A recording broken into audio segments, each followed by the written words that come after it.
Namaskar dear children.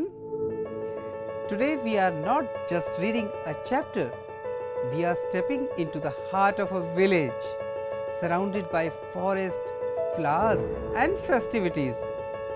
The name of our chapter is Growing Up with Nature.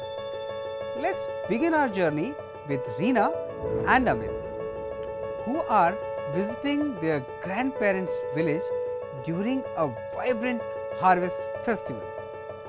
Ready to explore how people live in harmony with nature? Let's go. As Reena and Amit entered the village, they saw trees blazing with bright flowers. Their father smiled and said, "This is the palash tree called the flame of the forest. The flowers bloom brightly. The forest looks magical. Can you name 5 colorful flowers that bloom in your area? Let's say them together and note their local names too."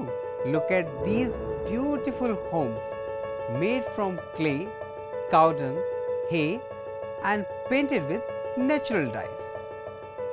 Reena's grandmother was decorating the wall using a paste of rice flour and water. So simple and so sustainable. The wall is painted with care. She uses colors made from plants. Have you ever helped to paint a wall or draw rangoli at home? Can you imagine using flower petals as paint? Let's do an activity at home. Use beetroot, turmeric or spinach to make a natural dye and decorate a cloth. Reena and Amit saw earthen pots lined with neem leaves and bamboo baskets coated with cow dung. You must wondering why the pots were coated with cow dung and lined with neem leaves.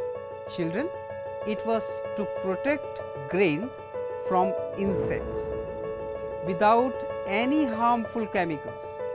Imagine you are a grain of rice stored in a bamboo basket. How would you feel being protected so naturally? One interesting assignment for you.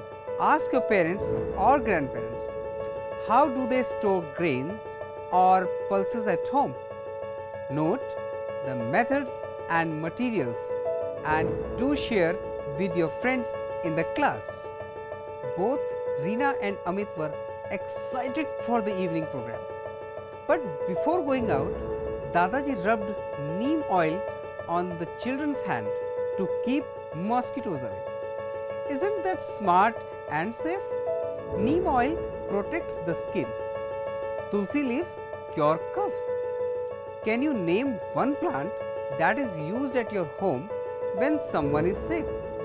Complete the plant user chart from your book with the help from elders. As the sun set, the whole village lit up, not with electricity from wires, but from the sun. Yes, the village had become fully solar powered. The dhols beat, the nagadas echoed, the people danced in celebration. Amit and Reena joined too. Children, just think and answer, how would your life change if there was no electricity for 2 days? No lights, no fans, no TV?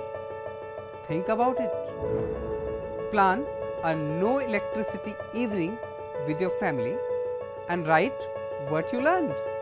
Children, do you know in different parts of India, people worship plants and animals. For example, on Vat Purnima, women tie threads around banyan tree and worship it. Kaziranga Elephant Festival is celebrated every year in the month of February.